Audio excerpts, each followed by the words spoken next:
오늘도 주님 안에서 평안하셨습니까?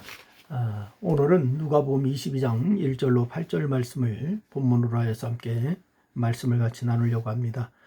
제가 읽어드리겠습니다. 6월절이라 하는 무교절이 다가오매 대제사장들과 서기관들이 예수를 무술망도로 죽일까 궁리하니 이는 그들이 백성을 두려워함이더라.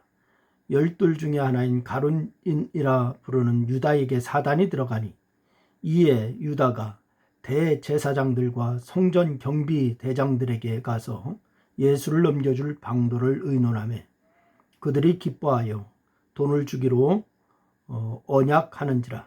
유다가 허락하고 예수를 무리가 없을 때에 넘겨줄 기회를 찾더라. 6월절 양을 잡을 무교절 날이 이른지라. 예수께서 베드로와 요한을 보내시며 이르시되 가서 우리를 위하여 6월절을 준비하여 우리로 먹게 하라. 여짜오되 어디서 준비하기를 원하시나이까. 아멘. 지난 시간에 6월절 사건이 예수 그리스도의 십자가 사건의 그림자임을 우리가 같이 말씀을 나누었습니다. 근데 예수님은 왜 당신의 죽음을 알면서 거부하지 않으셨을까요? 어린 양이야 묶여 있으니까 그렇다고 하지만은 예수님은 능력이 많으신 분이시니까 능히 거부하실 수도 있는 분 아닙니까? 살기 위해서 별짓을 다 하는 사람들이 바로 이 천지인데, 근데 예수님은 왜 거부하지 않으셨을까요? 이해할 수 없는 상황에 대해서 구약 성경 이사야서 53장 7절 말씀해 보니까 이렇게 말씀을 주시고 있습니다. 그가 곤욕을 당하여 괴로울 때에도 그의 입을 열지 아니하셨으며 마치 도수장으로 끌려가는 어린 양과 털 깎는 자 앞에 잠잠한 양같이 그의 입을 열지 아니하였도다. 이렇게 말씀을 주시고 있습니다.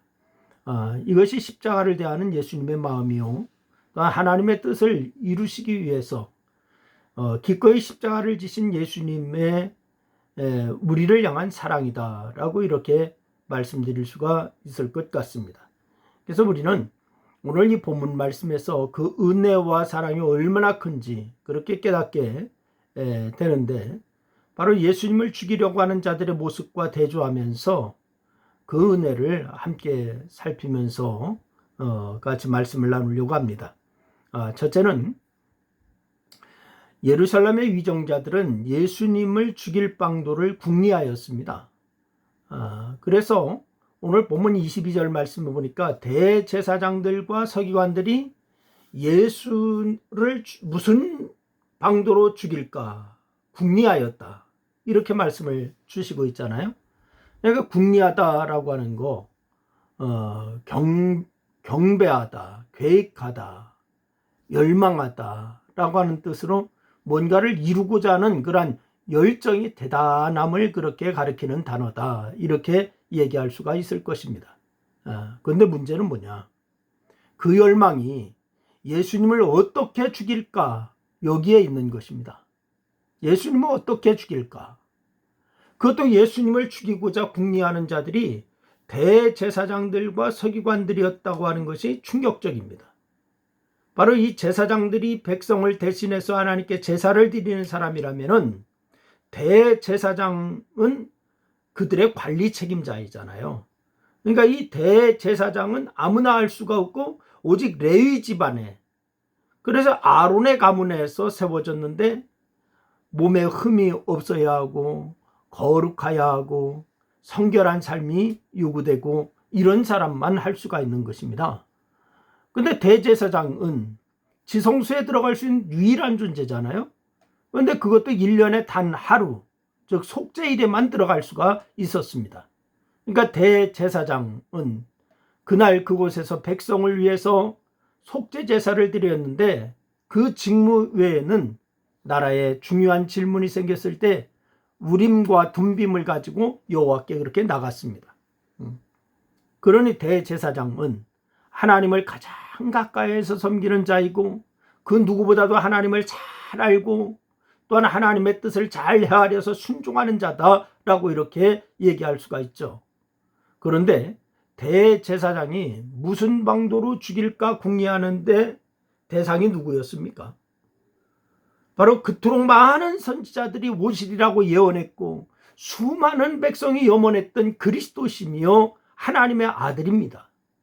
그러기에 대제사장은 당연히 예수님을 알아보아야 했고 경배해야 했고 그분의 수족이 되어야 하는 그러한 자 아닙니까? 그런데 그 예수를 죽이는 일에 그토록 열성을 기울였다.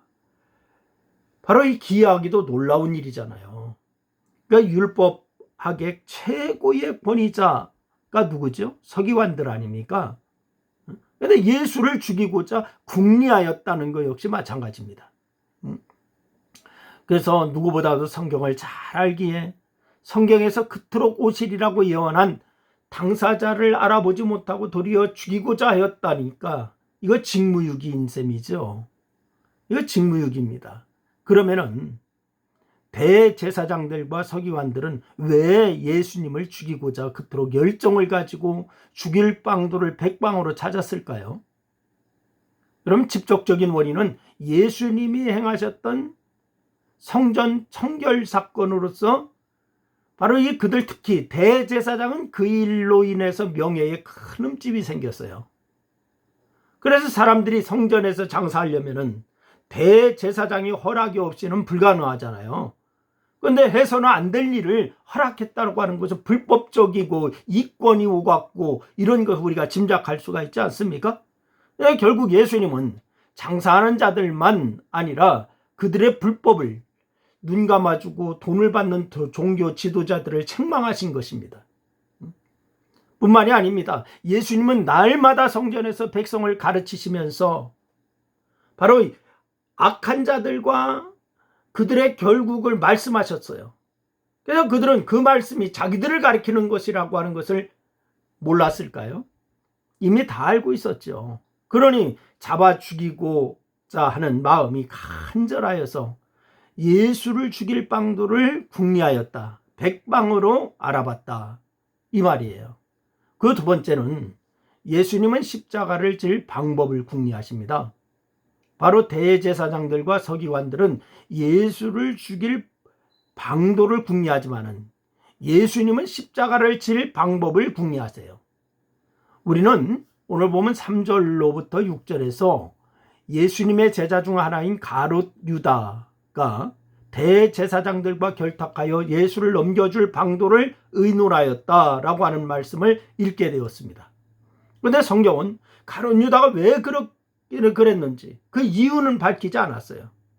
왜 유다가 예수를 넘겨줄 방도를 찾았는가 이유를 말하지 않아요. 단지 사단이 그의 마음에 예수를 팔려고 하는 생각을 넣었다라고만 말씀하고 있습니다. 그런데 중요한 것은요, 그런 유다의 상태를 예수님이 아셨다는 거예요. 오늘 21절 말씀해 보니까요, 나를 파는 자의 손이 나와 함께 상위에 있도다. 예수님 그 말씀을 하시거든요. 그러니까 요한복음 13장 26절 말씀이다 보니까 내가 떡 한 조각을 적셨다 주는 자가 그다. 이렇게 얘기하잖아요. 그러니까 예수님을 팔 자가 누구다. 이거 예수님이 이미 다 알고 계셨다는 말씀이에요. 그러니까 예수님이 떡 한 조각을 주는 자가 예수님을 팔 자라는 거잖아요. 누구에게 주셨겠습니까? 가롯 유다에게 주셨습니다. 이 말은 예수님이 모든 것을 다 알고 계셨음을 의미하는 거예요. 그렇다면은 당신을 죽이려고 하는 자를 가만두어야겠습니까? 마음을 돌이키도록 설득하거나 대제사장들과 공모하지 못하도록 그렇게 만류하는 거, 이게 바로 우리의 방법 아닌가요? 근데 예수님은 뭐라고 그랬어요? 요한복음 13장 27절 말씀 보니까 내 하는 일을 속히 하라 이렇게 말씀합니다. 너야 하고자 하는 일을 속히 해라. 왜 그러셨습니까? 성경에 보니까 인자는 이미 작정된 대로 간다라고 이렇게 하셨으니까 포기한 것일까요? 포기가 아니라 이것은 예수님께서 순종하는 것이었습니다. 순종. 그러니까 순종하셨어요. 당신이 십자가에서 피 흘려 죽음으로 택한 백성을 구원하는 것이 하나님의 뜻임을 알기에 십자가를 거부하지 않고 기꺼이 죽음을 받아들이시는 예수님께서 순종함으로 그 대속의 길을 가시는 거예요.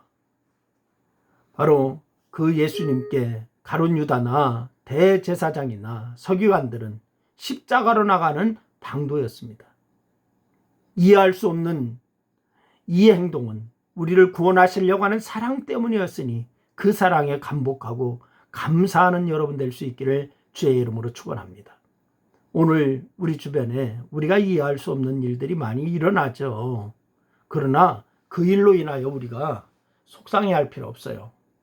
여러분, 그 일로 인하여 더 주님께서 원하시는 것이 무엇일까 이것을 찾고 우리의 본분을 다 이루어 나가는 그런 자세가 우리 신앙인의 자세였으면 좋겠습니다. 여러분, 심히 어려운 그러한 시기를 지내고 있죠. 오늘 저는 마스크 2장 사려고 가서 줄을 한 20분 섰습니다. 그것도 미리 사모님이 줄을 미리 서고 저에게 오라고 이래서 또 가서 한참을 서 있었어요. 그리고 2장을 샀습니다. 많은 사람들이 참 어려워하고 있습니다. 여러분, 있는 자리에서 그러나 우리는 믿음을 지키고 주님 앞에 더 기도하시고 하나님 이 나라를 속히 고쳐주시옵소서. 이런 모든 재앙을 속히 건너가게 하여 주옵소서. 이렇게 기도하고 더 주님 앞에 다가가는 그런 기회가 이 기회가 되었으면 좋겠습니다. 같이 기도하겠습니다. 하나님 아버지, 오늘도 주께서 우리와 함께 하시는 것을 믿습니다. 주님이 이 땅에 오셔서 십자가 지신다고 하는 거, 누가 팔자라고 하는 팔려고 한다고 하는 거, 이런 거 다 하셨습니다. 대제사장들과 서기관들이 주님을 더 높이고 주님의 길을 예비하고 함께 협력하여야 할 자인데 그들은 자기의 이권에 눈이 멀어서 자기의 모든 그런 처지에 눈이 멀어서 예수를 죽일 방도를 궁리하는 것을 보게 됩니다. 그러나 예수님은 많은 사람을 구원하냐 하는 것이 주님의 일이요. 또한 우리를 구원하여야겠다라고 하는 것 때문에 십자가를 질 궁리를 하시는 것을 보게 됩니다. 하나님, 우리가 주님을 믿은 신앙인으로서 우리의 처지에서 불평불만하지 않고 오히려 하나님 앞에 더 다가가는 이 기간이 되게 도와주시기를 원합니다. 주께서 아버지 이 나라를 고쳐주시고 하나님, 교회들이 아버지 하나님의 바로 세워지는 역사가 있게 하여 주시기를 원합니다. 정부의 시책과 또한 아버지 하나님이여 의료진의 그런 수고하는 수고를 주님 기억하여 주시고 저들의 수고가 헛되지 아니하게 하여 주시며 온전히 아버지 이때에 교회들과 믿음의 사람들이 더 솔선수범하고 더욱이 아버지 하나님이여 이런 것을 위하여 하나님 앞에 기도하여 온전히 속히 이 어려운 시기가 지나갈 수 있도록 하나님 도와주시기를 원합니다. 성도들이 깨어있게 하여 주옵소서. 한국교회가 제 위치를 찾게 하여 주옵소서. 오늘 이 저녁에도 주님 함께 하심을 감사하며 우리 주님 예수님의 이름으로 기도드리옵나이다. 아멘.